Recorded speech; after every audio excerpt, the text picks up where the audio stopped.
you will always love hip-hop. Keep it flowing like a river, so I drip drop. Verses and bars, we eating dinner with the stars. Excuse me while I float away, my brain is on Mars. Cause it's the Big Kidz podcast with Chris Williams. Sit back, relax, like your spliff, we in the building.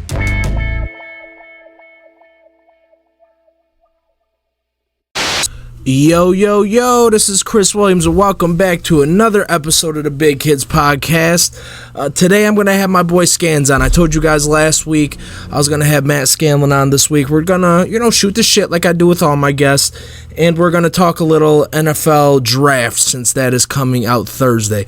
So we'll use this kind of as a NFL draft preview in a sense. We'll just talk about how the draft process works in our eyes, what we think's wrong with it, how we think it could be better, and just the unwarranted attention that is given to a lot of these first round guys when there is 7 rounds to the NFL draft and most of the first round guys end up being busts anyway.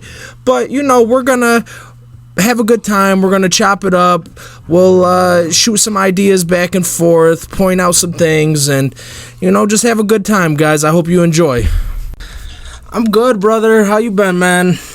Same old, man. Dealing with this good old upstate New York weather. I mean, I don't know about you guys. We lost power last week for probably, good 2-3 days we were without power. I know, that was crazy, man. That was nuts. My dad got lucky, but he knew a lot of people where they were jammed up for a while. Yeah, we were the trees, we had trees down. It was a mess up at my house, but my parents the whole time had power. So, they were good. I think just depended on, where you were at, what side of town, but what about you guys? You get anything up there? I know it kind of just hit Binghamton pretty hard, and that was it. Bro, I woke up and the street was wet. After the snow melts, kind of wet. It was just, I was like, holy shit! I thought we were gonna get a little something. We got literally nothing. There wasn't even a thin layer on the cars.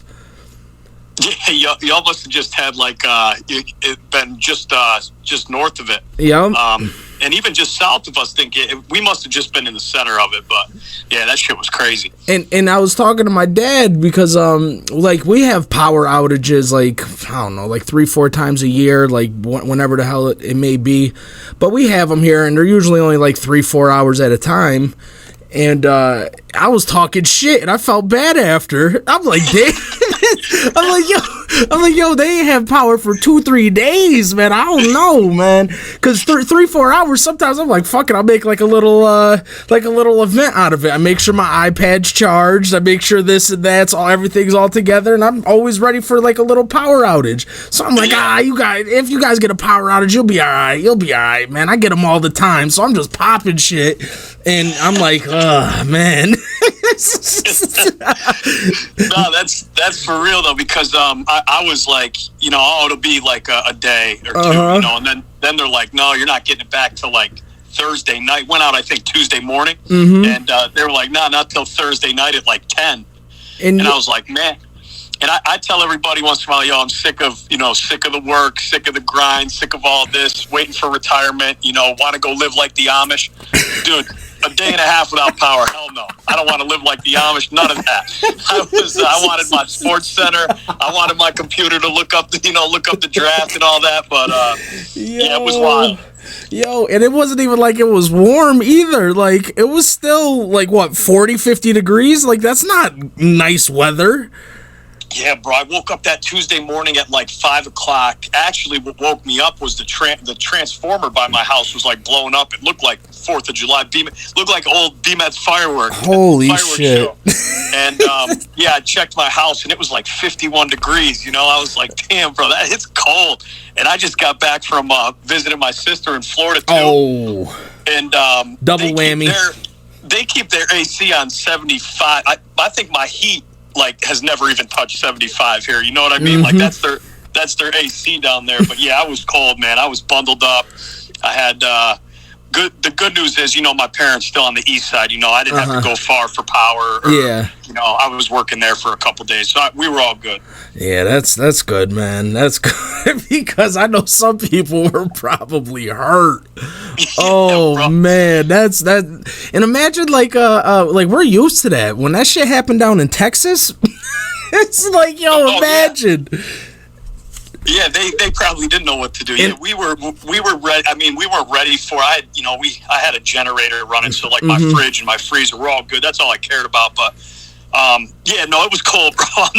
I'm not gonna lie, it was cold. It was cold. And I've been bullshitting with the generator. I'm like, I don't need it. Anytime I have a power outage, just for a couple hours, I'll be all right. After that, I think I need to go get me a Genrax or whatever the fuck they're called. Stop fucking around and make that investment. They got a few of them, bro. I bought one Tuesday. I was like, I said, fuck this. I'm not playing around. I said, I went and bought one. That's the other thing, but that was crazy. I was all over town. I'm calling Lowe's, Home Depot. The lady at Lowe's is like, yeah, if you want to come wait in line, we already got 10 people here, but we might not get them for 4 hours. I was like, yeah, let me wait in line in the cold or sit home in the cold. You know what I mean? Yo. So I ended up finding one at like a little local shop, which worked out. But yeah, man, it was crazy, but everything's all back to normal now, and that's good, man.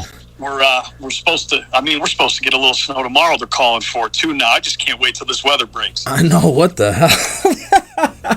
But you brought up the B-Mets earlier, man. I saw they got into a little scrap last week. Yo, I'll tell you what. I watched the video, right, and their pitcher got rocked. Yeah, he was out. He rocked, bro, and. They're supposed to be. We were talking. I was talking to one of my buddies. I was talking to. I know you remember the Boncells. I was talking to. I was talking to Dave Boncell. They call him Bucky Boncell. And he goes, "Yo," he sent me the video, and I was like, "Yo, they're supposed to be the Rumble Ponies now. They're supposed to be the Rumble Ponies." That man got his ass beat on the mound. So man. Wasn't even funny. Yeah, man, that's a nice little rivalry now. Yeah. So I got to look at the schedule and see when they come, because they were playing I think they were playing Portland, and they were away. They weren't home. Okay. So I got to look and see when the schedule comes back. I definitely got to get to that game. That was probably gonna be packed. I mean, they only get like 200 people at these games, and the guy who owns it now, he's trying to do better. He's trying to do, he's trying to do better and all that. But yeah, that game should be packed. I wouldn't doubt it. That would be a good one. But yeah, listen, man, I got a couple boys who play like professional football on like a smaller scale, and I think it's a good thing for these athletes, man. I wish it was around after I was done playing, but it wasn't as big as it is now, and I think it's cool. What are they now? They're still AA? Yeah, they're AA. They're AA. They got rid of the hockey team. Well, they didn't get rid of the hockey team. They got rid of the AHL, and then they got like a lower level. Okay. But yeah, they're still AA, still affiliated with the Mets and all that. And I was watching that video though, man, and like the pitcher kind of flexed his chest like he was about to do something. And if you look at the guy, he came in with like that Tyson Fury right hand shuffle the feet, boom, and he was on the front. And then he was so dazed, Chris. He gets up and like he goes after another dude. He was fucked up. Yo, man, that dude called his bluff, and he shouldn't have. He should have been ready for that shit, because that dude looked like he was ready to hurt him, and that's exactly what happened. Yeah, I mean the guy. Like that's assault. That's assault. Like he didn't even like throw a punch. He just like cowered away, and he hit him in the back of the head, and then he gets up. That. I watched that video like 3-4 times. He got his ass beat. Oh man, jeez. Jeez. Yeah, I'm hoping they get more people there though. Like back to that about the AHL team. Like they when we were younger, like 12, 13, 14, they had good crowds there, and they had like the YMCA Dave guy and like the Eddie Do the Twist guy, and RIP both those Binghamton legends. But they don't have anybody that like doing that now. They had one game this year that I went to. It was Military Appreciation Night, and they sold out. I think they gave away a lot of tickets to like veterans and active duty, and and they sold out. There was a lot of people there, and they scored 9 goals, and they fought like 5-6 times.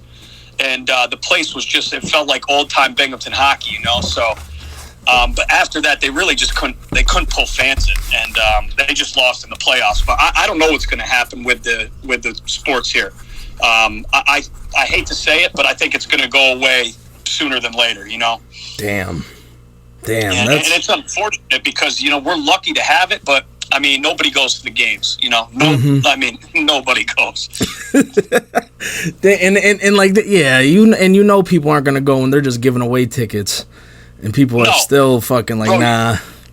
If you look at the attendance records last year for both of these, or this year for the hockey and last year for the baseball, and you looked at your junior year football attendance records, I guarantee, I'm not even shitting you, I guarantee the attendance records at Binghamton High School football that year were probably leaps and bounds better than what these people are pulling in here at the local, you know, professional sports. Damn. But even that year, that was a kind of an anomaly. Like that was definitely an anomaly. That was an anomaly because none of our other games looked like that shit unless it was homecoming. That was about it. But did you see too? I want to say they brought Steno back. Yeah, yep, I saw that. And bro, the team I went to one game this last year, and bro, they have no kids on the sideline. No kids seem like they want to play. The team is absolute dog shit. I mean, dog. And you got 2,000 kids going to the school. Let's say 1,000 of them are girls, 1,000 of them are boys, right? Mm-hmm. You can't pull a fucking football team in the Binghamton city area from 1,000 kids and say 500 of them don't want to play football. Okay, now you got 500 that maybe want to get involved in sports. Break that down to another maybe 200. There should at least be 200 kids in the school who are decent athletes. You know what I mean? Yeah. And they can't field the team. Bro, they're getting their ass kicked by Susquehanna Valley football and you know, Ithaca, bro. Fucking Ithaca. Fucking Ithaca, man. You're not supposed to lose to Ithaca, man. You can't lose to Ithaca. And I don't even put that on Steno. I put that on those kids. and honestly, their parents. Right. No, 100%. Not on Steno, because Steno was a, you know, call him what you want. He was a good coach. He had a good system in place. And, you know, it's just crazy, Chris. They can't even field a freaking team. And then they're dropping to these schools who, you know, when we were in high school, I mean, they're losing by 30 now to people that we would have beat by like 30 or 40 then, you know? So, wild. See, man, and I've always wanted to come back and coach Binghamton, but after coaching at college for a couple years, I don't know if I got the patience for that, man. You know, I don't blame. You know what I'm saying? Like I've been recently thinking about, like, yo, man, I kind of miss coaching football, but nah, man, I can't, because I just can't do that, man. And it's the parents. You got to hold these kids accountable. Nobody around here has better athletes than anybody else. Not ME, not fucking UE, Vestal. Nobody has that much better athletes than the next person or the next 100%. School district. It's all about, do you want to be here and how much are you going to commit to it? At high school level, that's what it is. Yeah, no, 100%. And like, even you look at the sports back when we were in high school, right? The kids didn't want to necessarily play for, well, certain kids did for certain coaches, but you know, it didn't matter if you didn't want to play for that coach. You wanted to play next to your boys. You wanted to play to win. And you wanted to just, you know, it's like, yeah, you're not going to want to. Practice is going to suck some days, and you're going to get, you know, beat some days too in games, but you got to, you know, grab your boots and just get back in the fight. And kids we don't see that as much in our area. I mean, specifically Binghamton High School, you know, you don't see it as much. Don't get me wrong. I don't want to take away from the kids that do that, because there is still some kids that do that, right? They're working out outside of their season. You know, they're training with either themselves, their buddies, or people in the area who are helping them train. Like, but, you know, majority, it's, you know, and I think you're right. It just comes back. It's not all parents, because, you know, but the majority of it, man, stems from the household, you know, and it's sad to see, man, because we should really be a good sports high school, and we're just not in this period in time. And Scans, it's not even like just holding your kids accountable. It's holding yourself accountable too, because sometimes your kid's just not that good, and you need to be real with yourself and your kid. Right. You know what I'm saying? Like, somebody's got to be the special teams player that runs down there and just wrecks shit. You know what I'm saying? Right. That might be your role. Listen, as a parent, you can't be getting mad when your kid's not playing. You can't be doing these things, because in all reality, your kid's probably not playing because they're not good enough to play, which means you need to go outside and play some catch with them. Right. and you're 100% right. Not everybody can be a LeBron James, right? Mm-hmm. You gotta have people on the team who are gonna be your Matt Dellavedovas and shit like that. You know what I mean? Yep. You gotta have those. And that was a terrible reference, but you know where I'm at with it. And I agree with you, because not everybody's going to be a superstar. You got to have your guys in the trenches that don't show up on the stat sheet all the time, that are doing the right things and helping the team. But everybody wants to be the superstar now. And then when they're not, it's a problem. They quit. And it's a problem. Like you said, Scad, you came out. It wasn't like you came out because you were ready to go D1. You came out because every single one of your boys was playing ball. Yeah, you started lifting weights with Ramil because every one of your boys was lifting weights. That's right. You know what I'm saying? Like, you need people like that to be around, man. That's what builds it. Like the people that want to be there. Like, you remember that there was a special thing going in our time era, like with just the offensive line alone, and obviously Jamar and. But everybody bought in. Everybody knew their specific role, what they had to do, and to get the job done. And that's why that team was, obviously, the team was good because of the athletes, but the team went to where they got to where they were because everybody knew their role and bought into their role and didn't care about, individual shit. They wanted to just win and win as a team, and that's why that team was so fucking good. And Scans, surprise, surprise, nobody liked Ramil. You know what I'm saying? So it didn't even have anything to do with the coach. We wanted to do it for us. We were trying to do that shit for us because at the end of that year, there was a lot of people ready to not play football anymore. I remember that. There was a whole bunch of people ready to be like, nah, you know what? I'm done with this shit. But we did it for each other. We're like, nah, man, we talk like we're the baddest dudes out here. You got to fucking prove it. You got to prove it. If you don't prove it, what does it matter? 100%. You're going to be Al Bundy sitting on your couch, hands down your fucking pants, talking about the good old days, but you're embellishing them because that's not what actually happened. That's the thing, though, Chris. You're 100% right. Going back to football, basketball, nobody liked the fucking coaches during that time period, but they wanted to win. Their goal was to win states. That's what they went in there to do. It wasn't like, hey, let's win 8 games this year. Nah. We want to win. I want to win for the guy standing next to me on my left, and I want to win for me, and I want to win for the guy standing next to me on my right. But it's just not that way anymore. It's me, and if I should be starting over so and so. Well, go put the fucking work in and show that coach you should be. Yep. If you think you should, get out there and ball out. But the mentality now is, nah, you know what, fuck that. He's starting over me, I'm going to quit. And the thing is, there definitely were those types of kids when we were in school. But I think there was enough kids that wanted to do it that it was like, all right, fuck around if you want to and say that. That's just one less person we got to worry about getting to this starting spot. It's one less person we got to worry about battling with for this playing time. Go ahead, bye-bye. See you later. See ya. Go help your mom shop for groceries. I think that's what did Coach Davis? That was a Coach Davis line. Go help your mom shop for groceries. And say it with a smile on his face. Yeah. And say it with a smile on his face. Yeah, man, those were good times, though. I mean, those were great times, great team, and I think it can get back there. It definitely can.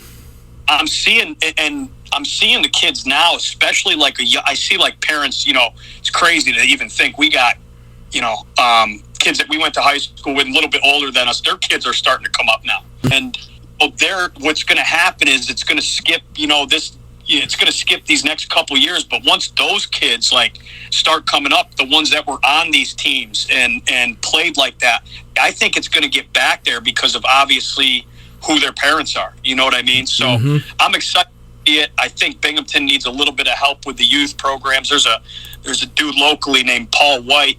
Programs on the east side get back to like what they were. Even then, the little programs now, they were the concession stands were shut down. Wow.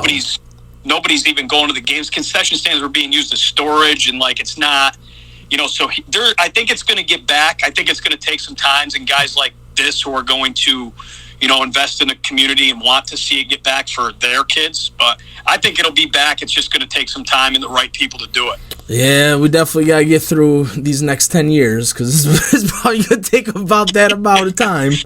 Yeah, no, we're on a 10-year plan minimum, and that's for damn sure right now. Absolutely. So. But, yo, bro, I brought you on to talk a little NFL draft, man. I've been... My team needs all the fucking help they can get. Listen, man, I've said it on the podcast throughout the year. Eagles, I can't really... my day is not going to revolve around the Eagles. My Sundays is not happening anymore. So I'm looking at it as a... players. I want to watch specific players this year. Yeah.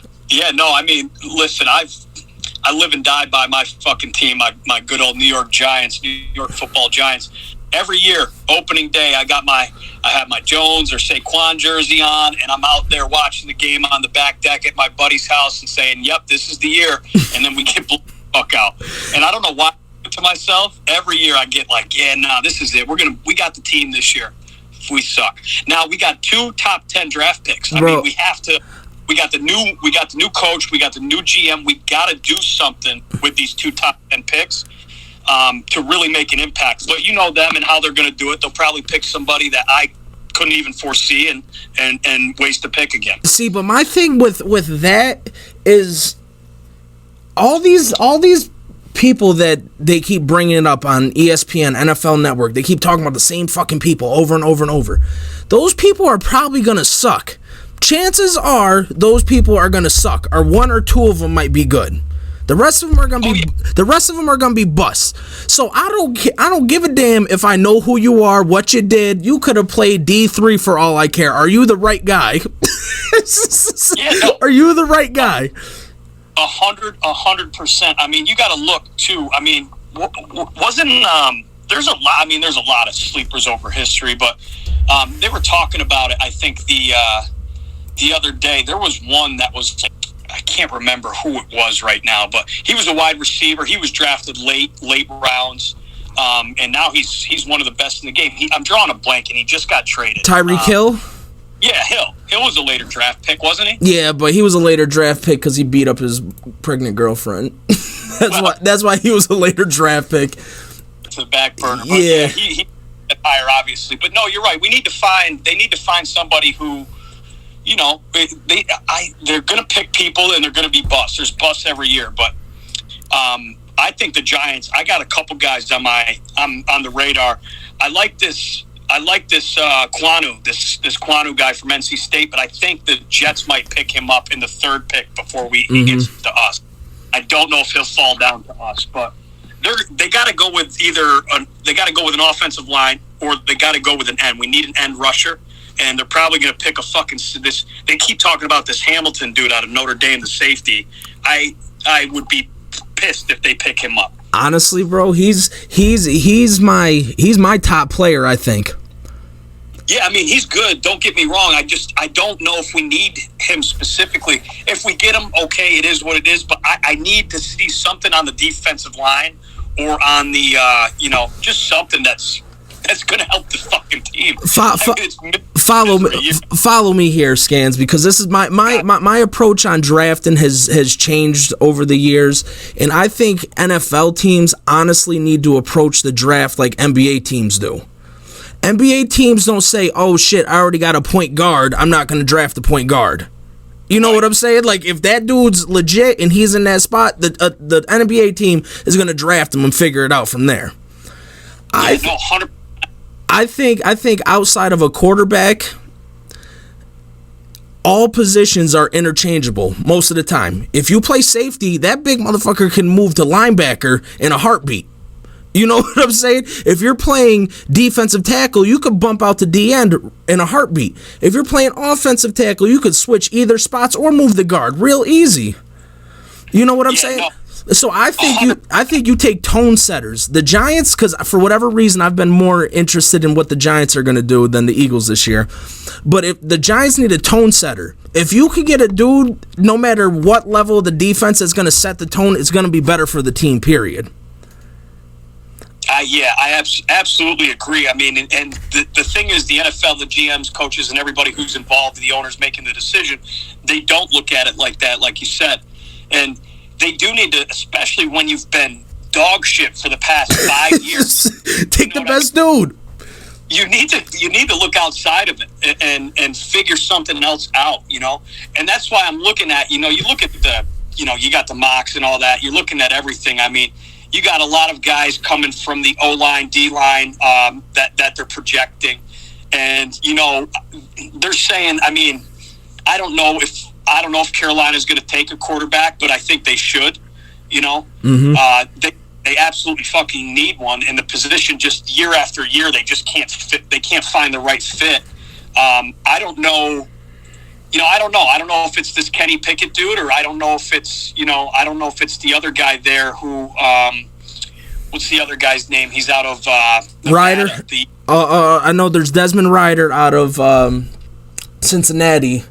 Yeah, and then he's good. They got the guy out of Nevada that they were high on too. Strong. He's good too, but I don't know who that right fit's going to be for them, because they continue to struggle at that position year after fucking year. It's a tough position. Yeah, I mean we know that for a fact. I mean it's not easy. It's and I'm still not sold on Danny Jones. I'm still not sold on him. Listen, this is he needs an line, but this is what I'm thinking, man. I'm thinking I think ideal you trade out and you get some more draft picks, because the more draft picks you get, the more chances you get to hit on somebody. Like I said, most of these dudes are going to be bust. You're going to be lucky if you pick one of these guys and he ends up being a Pro Bowler. That's, just the sad reality of it. The pro dudes picked in the 3rd and 4th round. So I think if you guys stay where you are, even though I said Kyle Hamilton's my favorite player, number 1 player, I think you go Evan Neal. Yeah, I mean, and we could. If he falls to us, I would love to have him.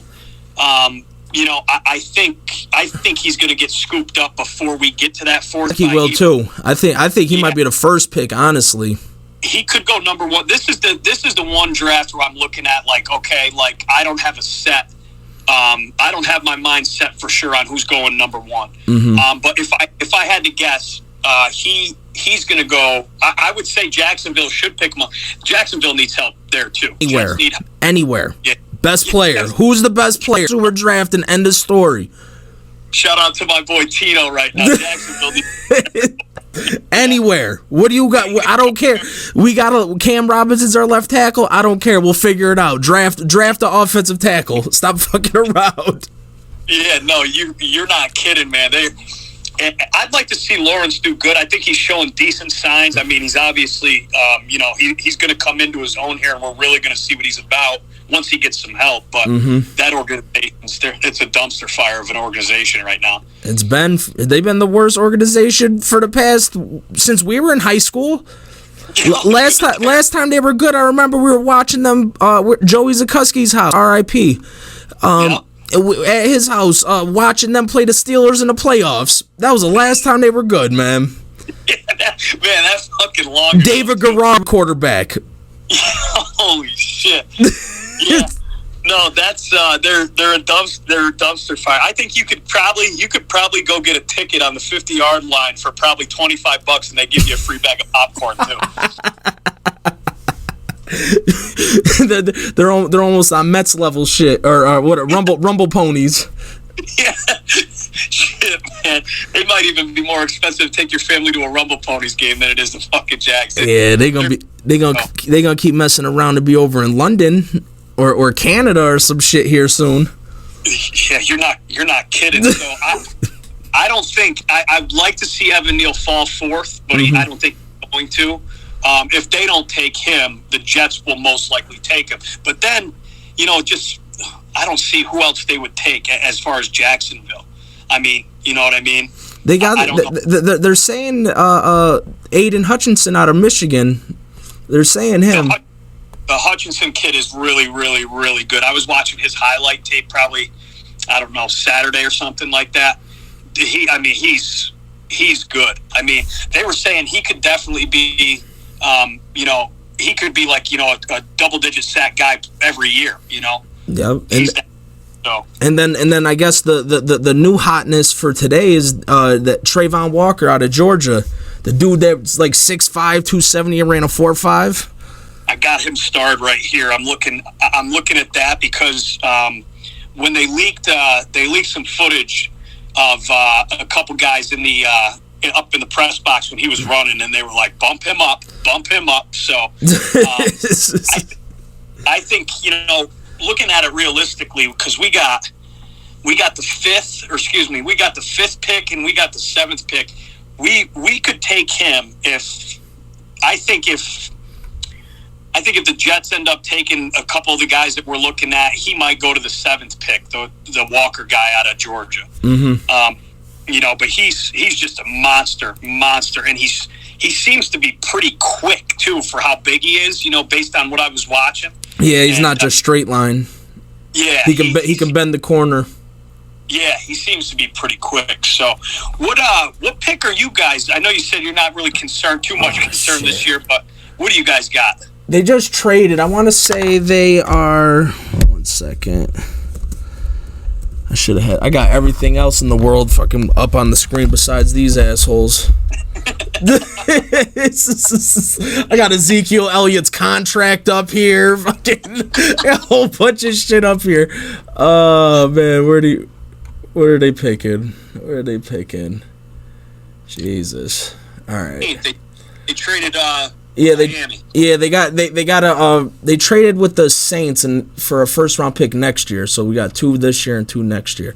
15. This isn't updated, is it? Yeah, 15 and 18. Okay, yeah. So what do you look? I mean, what does your team need realistically besides another prayer?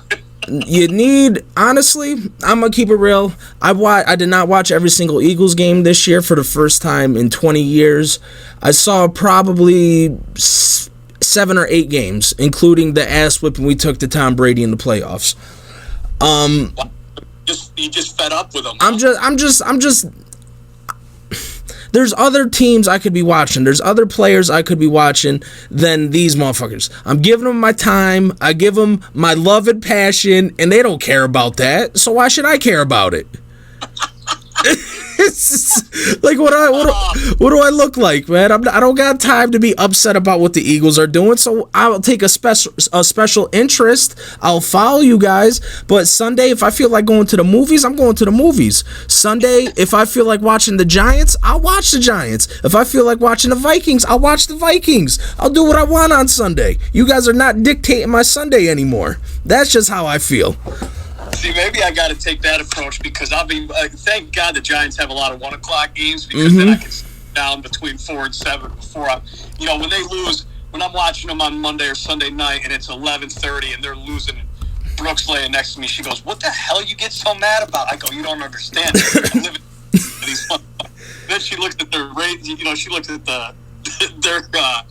she looks at their schedule and then looks at how many games we won, and it's just like she's like, "Man, you just love letting this team piss you off." I'm like, yeah, I got to take your approach maybe this year, Chris, because man, I be getting tight. I'm up till 3 o'clock in the morning on a fucking Sunday night, pissed off. Nope, not me, not anymore. Nope. Nope, absolutely not. Something's going on Sunday. Yeah, cool, I could do that. Yeah. Oh, they're playing at 4:30. Cool. Yeah, I guess I'll watch it. they're playing Sunday night. Yeah, I ran through everything on Netflix. Yeah, I'll watch that. I'm not. My day is not dictated by them anymore. Absolutely not. Can't do it. I hung with you guys through all the heartbreak, the 4 NFC Championship game losses. I was there. I was there every Sunday, every Monday, Thursday nights when you guys did that dumb shit. I was there. I was there. I got a Super Bowl out of you guys. I'm cool. I gave it 20. I gave it that's longer than most marriages. I gave it 20. I gave you guys a solid 20. I'm cool. I can love you from a distance. Thank you. I fucking love you for that. I love you for that. Oh shit. Yeah, I mean, we're gonna see what happens because they always pull up these mock drafts and then somebody throws. It's gonna happen quick. It always seems to happen quick too. And I think this draft, like I said, there's no definitive 1, 2, 3, 4, 5 that are just gonna hit in a row. So you might see some more trades come draft day. You might see a lot of shit get mixed up here in the first 20, 25 minutes of this draft. I think what the Eagles need to do is they need to get one of these wide receivers. Now, I like the Jameson Williams dude off of chemistry. You know what I'm saying? Was he there when? No. He's just an Alabama boy. He wasn't there when I'm drawing a fucking. Why am I drawing a blank? Jalen Hurts was there. He wasn't there when he was there, but he's still an Alabama boy. No, yeah. No, he's he's an underclassman. I don't know if he's a sophomore, or junior. Yeah, so he wasn't there then, but I mean I watched him play all season. I mean and the thing is too, for a wide receiver, he's not like the biggest dude. He's not your Calvin Johnson, but he's explosive and he's good off the line. He could be a good impact player for you guys. I could see that. I think him. I like Drake London because he reminds me of Mike Evans. Yeah. And I like Nakobe Dean out of Georgia. I love the little fast linebackers, man. I love the little quick linebackers, and I think he could be one of those tone setters I was talking about earlier. And what pisses me off is I'm looking at some of this shit and they got him as a second round grade, this, that, and the third. I hate that part of the draft too, because I think if you believe a player is going to fit within your system or you believe he's one of these best players, draft him. Who cares if he's supposed to be drafted at 29th and you got to pick him at 17? Draft the dude. Right, because what happens is then somebody else picks him up and it doesn't fall. Yeah, draft a dude, man. Who cares what... I honestly believe... I used to not think that the GMs listened to the Mel Kipers of the world, but I really, truly believe they listen to those guys. I don't know why, but I think there is a bit of influence from those guys, and they need to stop that shit, man. Come on, man. All you GMs, every time I see you, you guys got a flannel shirt on, man. Put a suit on and get to fucking work, man. Yeah, man. I'll be honest with you. I mean, I'm sure he's if you sat in a room with him, he's knowledgeable and he knows what he's doing. I think Mel Kiper is one of the biggest clowns during the draft. I mean,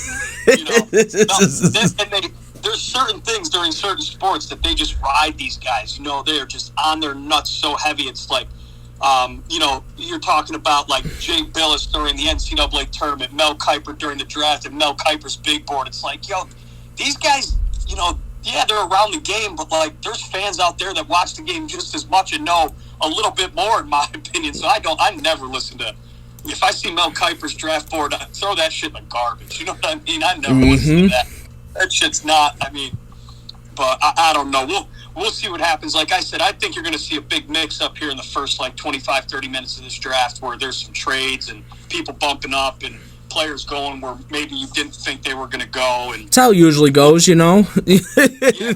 Well, who knows? Maybe like you said, maybe you'll see a guy who was supposed to go second round and a team say, fuck it, we've been bad for so long that we're gonna take a chance now on one of these new guys and maybe a guy that shouldn't be there and take a chance on him, because like you said, it's inevitable that you're going to draft somebody who, I mean, they're going to bust. What's the average rate of the NFL career is what, it's 3 years, right? Less than 3 years, yeah. Less than 3 years. So you're going to draft people who are going to bust, and then the fans are going to yell and they're going to complain, but I just, I'm going to give it one more year before I pull the old Chris Williams philosophy. I just think with with the whole new management and everything, I think if we can get a couple good guys in and they're actually good players, we can at least win. I'm not asking for much, Chris. I'm asking for like 8 games. You know what I mean? Give me a 5. You want to believe. You want to be able to believe. Yeah, that's all. I want to be down the stretch being like, okay, hold on now, wait a minute. We got a shot here, you know? Hey, listen, the Bills fans had to believe for almost 30 years, man. Yes, they did, man. Before they were good again. So, you know, it'll come. I honestly think Washington's probably up next with a little comeback, and then the Giants can have one. You guys got Super Bowls recently. The the Commanders have been ass since '91. They've been ass since their last Super Bowl. I counted the other day. I think they've had 3 10-win seasons since 1991. Yeah, man, that's brutal. Like, think about that too. Like, that's just brutal. And you know, anybody who's a fan. I'm trying to think any Commanders fans that I know. My pops is, so that's why I'm a little in tune with them. Uli too. Uli is too. Yeah, man, see, Uli's like our age, but your pops, man, he's been struggling since, forever. And they were good. They were good back in the day too. Yeah. Yep. So, I mean, I'm hoping. Yeah, they're in our division, so I can't root for them. But I know your pops, and he's due for a good season. Maybe at least get him to the Super Bowl or something. I'm telling you, man, and everyone's sleeping on my boy Carson. Everybody's sleeping on him.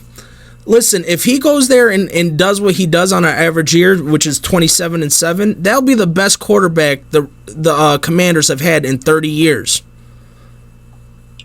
Yeah, because think about who's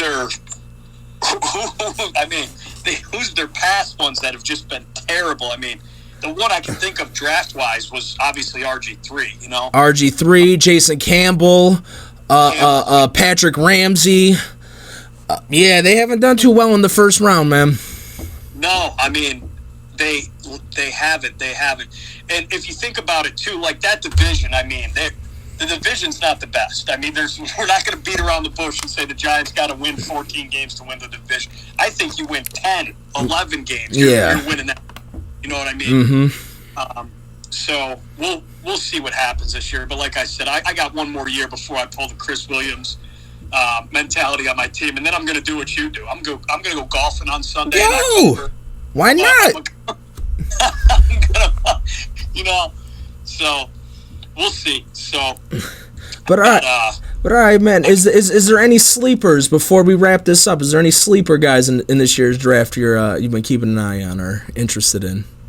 See, you go back to like the sleeper of all time, right? And those are the ones that nobody even had on their sleeper draft board. Mm-hmm. They don't have anybody. So I'm going to go and probably pull a Mel Kiper here. There was one dude that I looked at, and he's actually, we didn't really talk too much about the position here in the draft, was because this draft is heavy on line. It's heavy on line receivers, but there's a tight end. There's a dude, Kolar, I got written down here out of Iowa State. He had like he had like 157 catches, 20 touchdowns in three seasons. And big dude. He only dropped 5 passes in 3 seasons. And so like these are the guys that like you want to take, who could turn into, he's not going to be your Travis Kelce, but could be a guy who could help your football team win and be big in big moments. So, and bro, and the thing is, you never know. Travis Kelce was a mid-round pick. You know what I'm saying? Like, it ain't like everyone was like, you know what, Travis Kelce's gonna be one of the best tight ends of all time. Draft him. It's just, you never know with these dudes, and I think that's what is so special about the draft and why they need to give people like Charlie a more of a profile, because those are the dudes that are probably gonna end up being good. You guys want to ride the dick of the same 30 fucking people all draft process, add a couple, drop a couple, but these dudes on the back end, the 3rd, 4th round picks, those are the guys that are gonna be around for 12 years. Yeah, and that's the thing too. Shit, you see one of the best to ever do it in 6th round, So still doing it.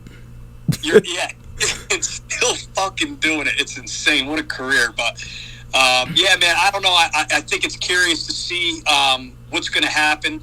I'll absolutely be texting you during the draft, and when my bum ass Giants pick some fucking kicker in the 4th overall pick, I'll text you. Bro, TV. No, but for whatever reason, I'm hoping you guys draft 2 good players. I don't know why. I usually want you guys to draft somebody and I want them to suck, but I don't feel that way. The only team I really feel that way about still is the Cowboys. I can't really rock with them, man. Yeah, America's team, but the only people that like the Cowboys are the Cowboys. There's nobody in my life that I've heard like, oh no, I'm not a Cowboys fan, but I don't mind them. I'm cool. I'm cool. I can hope well for the Commanders and Giants this year. There's no hard hard feelings. I don't want you guys to win a Super Bowl. You guys can get real close though, but you guys get real close. But no, I can't. I'm not that far down yet. you ain't down that bad yet. No, I ain't that far down yet. But all right, brother, man. I appreciate you coming on, man. I appreciate you giving me your time, man. Hey, anytime, bro. Always good catching up, and good luck with everything. And we'll talk soon. I'll text you on Thursday. Sounds good, man. All right, bro. Take care. Peace. My boy Scans. Go catching up with him. And yeah, guys, I thought that was a pretty good discussion. I stuttered a couple times. Ain't nothing new. But thanks for tuning in, guys. I'm pretty sure I'm going to go live Thursday on YouTube during the draft. I think I'm just going to give some live reaction. Like I said, I'm going to try to commit a little bit more time to this. I find myself bored sometimes. If I'm bored, I might as well work on my craft here. Next time I do have Scans on, or pretty much any other guest, we will be on camera. I am very close. I know I've been talking that shit for a long time, but I am very close. Guys, I'm just a person that if I'm going to spend the money on something, I want to have some sort of an idea of how to use it. And that's where we're at with the camera gig. I bought the software, so there will be no watermarks on anything anymore. And up and onward. But like always, guys, I want you to be safe, be easy, and wash your ass. I'll catch you Thursday. Peace.